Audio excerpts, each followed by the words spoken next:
Nabi itu kalau ada sahabat dolanan manuk ya seneng. Ya Umair mafa'alan nuher, cung manuk piye cung. Aku tak cilik. Itu.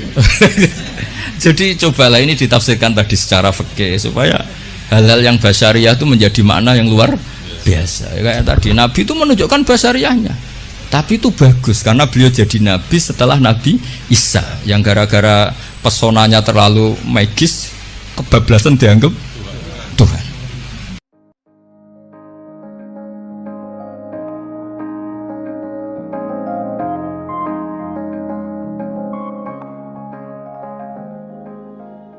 Tapi Nabi enggak kayak umumnya orang. Dahar ya kayak umumnya orang, cara berpakaian ya kayak umumnya orang. Kadang-kadang ya dineng bojone sak wulan, macam kayak umumnya orang. Oh, masyhur itu Nabi nanti ya amang kesuwen ya setahun nih. Nah, setahun kesuwen ya ono riwayate. Jadi saya ingin lah.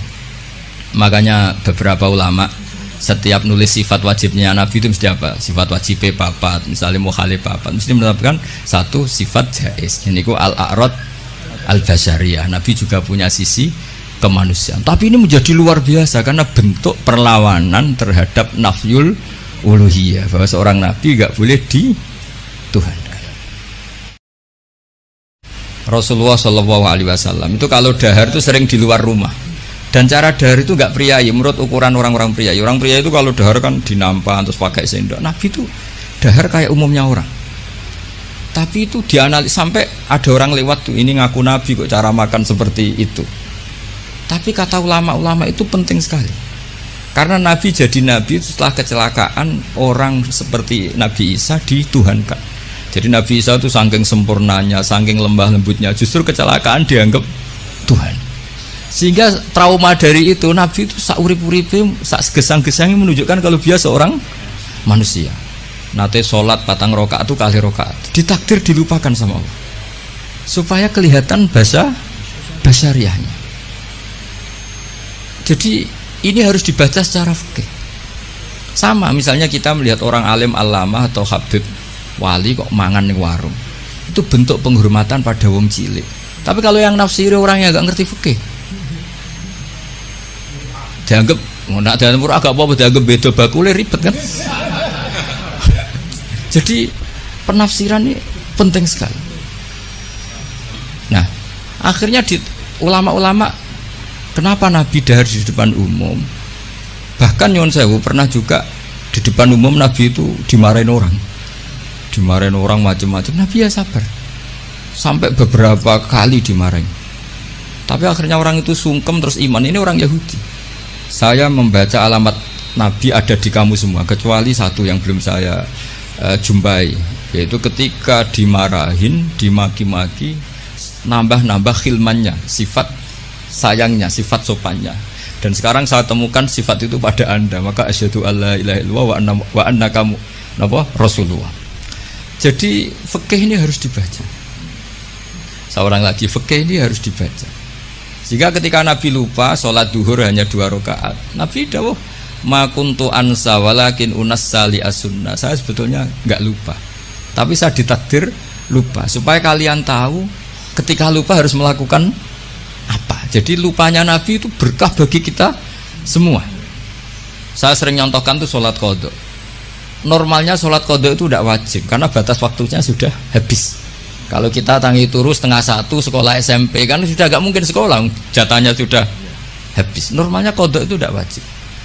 Karena yang namanya sholat subuh ya antara 4:30 sampai jam 6 misalnya. Waktu itu habis kan harusnya kan sholatnya juga habis karena malaikat bagian nyatet sudah tutup buku kan. Itu ibarat kita mau nabung sudah jam 4 jam 5 kan bank sudah tutup. Tapi barokahnya Rasulullah nate ditakdir qadha. Saya ada bilang qadha, ditakdir qadha subuh. Dan ternyata Nabi sholat. Terus jadi pelajaran bahwa qadha itu wajib. Nah, jadi Nabi itu dalam kondisi yang seakan-akan Nabi kok qadha, itu aja berkahnya. Tadi kan Nabi gak pernah qadha. Mungkin ulama-ulama pertama kayak Izan mesti berpikir gak butuhnya qadha itu. Mesti berpikirnya begitu karena nah, contoh yang terakhir sekaligus ini pengalaman fikih. Semua ketika tawaf itu jalan, tapi Rasulullah itu naik unta. Itu kalau orang nggak seneng Nabi atau nggak ngerti fikih, anak buah kon melaku dek enak-enakan lenges-lenges numpak unta.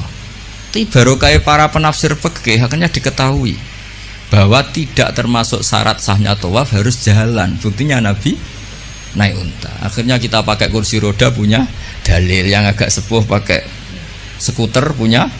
Coba kalau dulu Nabi jalan kaki, akan dikira syarat sahnya tawaf harus jalan kaki. Jubah juga gitu, bibitin jubah, baju hem kayak gini.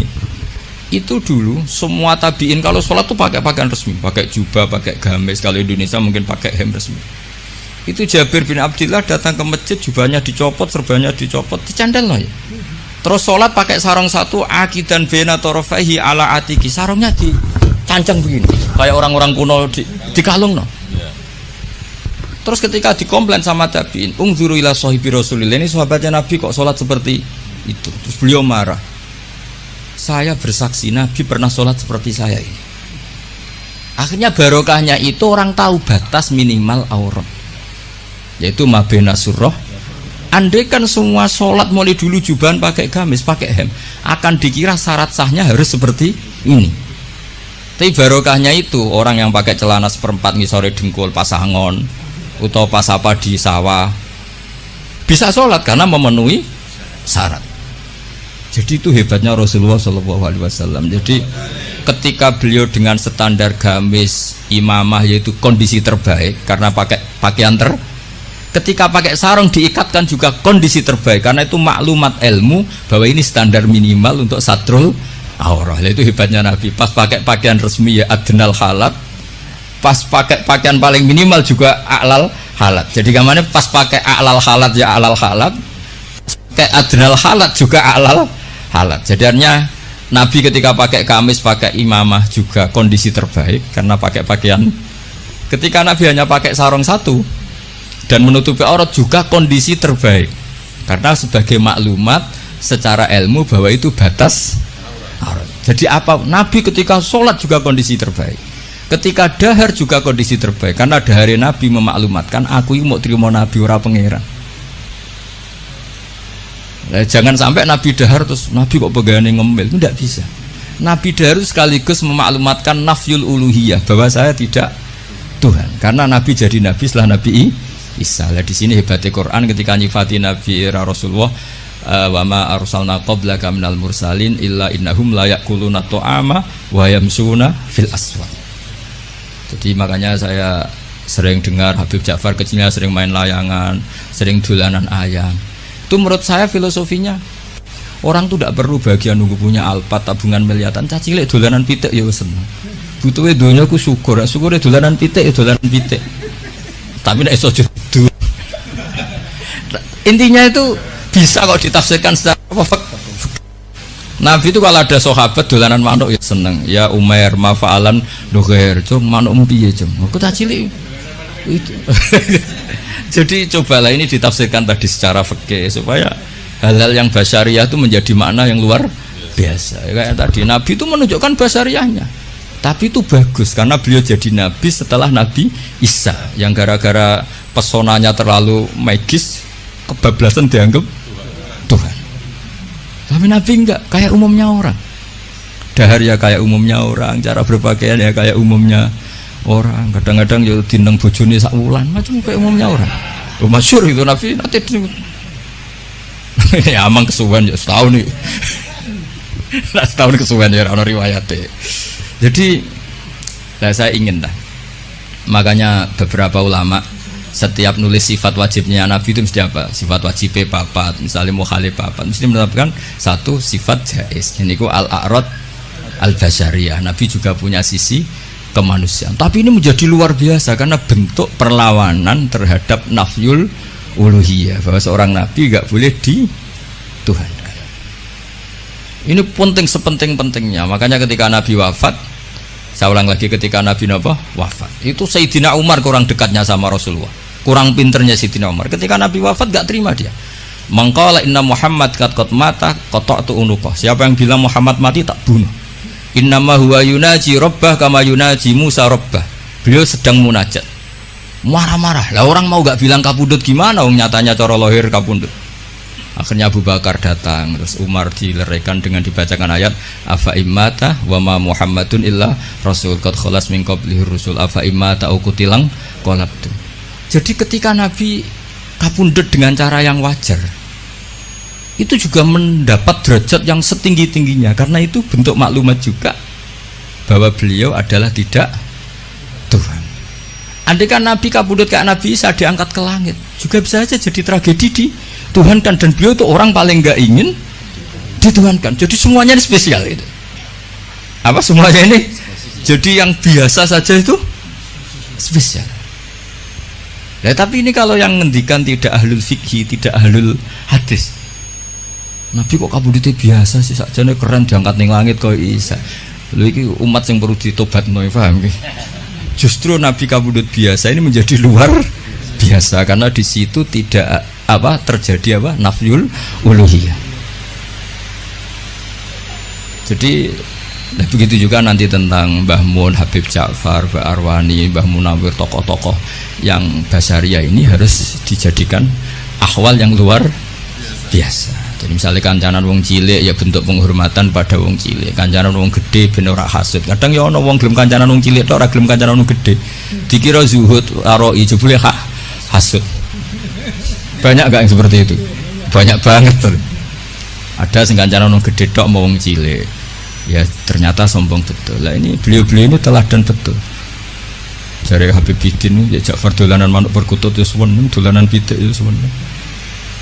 Artinya beliau-beliau itu orang yang gampang syukur. Orang kok senengnya ketika di istana saja tuh ketemu presiden saja, enggak. Ya jadi kalau suwun nanti saya ikut bantu testimoni ya, saya itu BBA yang spesial fikih lah ya, jadi supaya sesuai porsi masing-masing. Jadi nanti Habib Umar sesuai pengalaman beliau, begitu juga Habib Ridho Khirid pengalaman beliau, nanti Amang juga bantu, terutama Yek Bidin. Tadi saya mohon semohon-mohonnya semua ini ditafsirkan menurut kapasitas fikih sana menurut kapasitas. Karena perilaku Rasulullah SAW, andai kan tidak ditafsiri fikih, yo repot. Sama tak ceritani, donga mara kuburan yo barokah rodok suudon. Nabi itu giliran di Aisyah keluar, karena garwane Nabi banyak dan yang cantik juga banyak, ada Zainab, ada Sofia. Aisyah itu cemburu, ditututi pikirannya tuh ke yang lain. Ternyata Nabi itu mara baki. Semoga bagi terus Nabi ngintikan assalamualaikum darokah. Jadi itu riwayat berdasar cemburu, berdasar rodok suudan, tapi barokah itu ada riwayat assalamualaikum darokah mukminin. Terus akhirnya Aisyah balik, oh jebule ngono to, ya sik aman. Jadi sholat tahajud juga gitu. Betapa Rasulullah itu orang yang luar biasa. Ketika sare jatahe ning Aisyah, kenangannya Aisyah hatta massa jildi jildah. Tapi Aisyah yang cantik itu perawan. Aisyah itu saya senang sekali ketemu engkau. Corong Jawa lagi seranjang dengan beliau. Tapi apa pamitnya Nabi? Zani putune kudu niru ya kowe. Dari ini ata'abbadu li rabbi. Aku keihak, aku tak ambek pangeran. Dari ini ata'abbadu li rabbi. Terus salat. Ya dikira Aisyah salate rakaat. Ternyata salat tuh sampai subuh. Padahal ngarepe Aisyah, ngarepe Saudah banyak penafsirnya. Ini di depan Aisyah. Dan pas rukun, perlu dicatat pas rukun. Nah sama tahajud kan pas dineng. Sekali rukun serang arah tahajud kan. Ini pas apa ya? Pas rukun. Pas Aisyah, tidak Saudah. Wah Aisyah terus entek tuh. Aku sing ayune ngene ditinggal salat asik sampai subuh. Makanya protes deh. Ngapain kok begitu ya Rasulullah? Waqad ghafara wa laka ma taqaddama min dzambika ma ta'akhkhar. Jadi aslinya orang niat takok, ya rada niat protes. Nabi jawab afala akunu abdan syakur. Jadi ini Rasulullah SAW, semua perilakunya itu hebat. Tapi Nabi nanti kok lihat santrinya minta tahajud terus yo ngamuk. Innali ainika haqqon wa li zaujika. Kok ngono cung bojomu ya duwe hak ngene. Jadi kayak apa? Jadi saya mohon, jadi Nabi ketika adnal halat kayak pakaian tadi, pakai sarung dilipatkan, itu namanya adnal halat, pakaian paling mini. Tapi itu secara ilmu menjadi a'lal halat, karena menjadi ilmu bahwa pakaian aurat batasnya satu aurat hanya segitu. Andai kan Nabi selalu pakai jubah dan selalu pakai hem resmi, akan dikira syarat sahnya sholat harus sesempurna itu. Ya, saya ulang lagi ya, jadi ingat ya, Nabi ketika memilih adnal halat itu hakikatnya tetap a'lal halat. Jadi ketika Nabi biasa-biasa saja, tetap ini secara fikih hasilnya luar biasa. Karena di sini ada maklumat hukum. Ya begitu juga nyon sewu ketika Nabi lupa, sanukriuka fala tansa illa masyaallah. Andai kan Nabi tidak pernah lupa, Nabi kan pernah duhur 2 rakaat. Terus beliau kondur setelah di pintu, ada sahabat yang agak kurang peradaban karena masih baru lah. Aku siroti sholatu amnasita ya Rasulullah, ini sholat model qasar apa memang kau lupa? Sahabat-sahabat yang terpelajar Abu Bakar Umar kan tidak berani matur. Nabi masih jawab, kullu dzalika lam yakun, itu tidak ada semua. Hanya Nabi kembali ke mihrab. Ahakun maqalahu dzul yadain, tadi yang dikatakan dzul yadain apa benar? Iya ya Rasulullah, engkau tadi sholat 2. Sahabat yang kayak kula mun seneng, wah ini sholat duhur model baru, berarti mulai besok 2 rakaat dianggap nasah mansuh. Makanya kita tidak tanya, karena inginnya itu memang nasah mansuh. Tapi apa yang terjadi? Nabi terus takbir nambahi 2.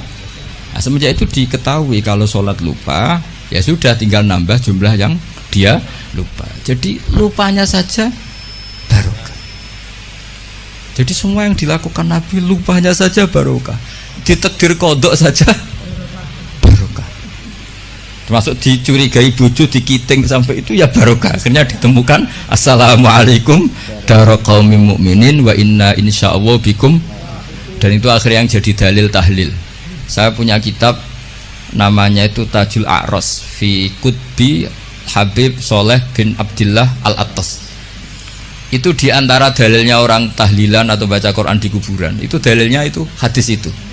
Hadhihi kalimatun ghairul Quran, ini kalimat tidak Quran, yaitu assalamualaikum daraqaumim. Dan kalimat ini tanfaul mayyita, karena Nabi tidak mungkin ngendikan sesuatu yang tidak ada gunanya. Kalau kalimat yang tidak Quran saja tanfaul mayyita, manfaati ke mayit, apalagi kalimatul Quran. Lagi-lagi barokah, padahal itu peristiwanya dikiting tadi, dicurigai tadi. Jadi saya mohon nanti buku tentang beliau itu segera diterbitkan keluarga dengan niat supaya versi itu tidak berseliweran. Sama seperti Rasulullah, akhirnya ada hadis sahih macam-macam. Kenapa ada hadis sahih? Supaya yang maudhu ini tidak berseliweran. Nggih, ngatur mawon matur nuwun sanget. Assalamualaikum warahmatullahi wabarakatuh.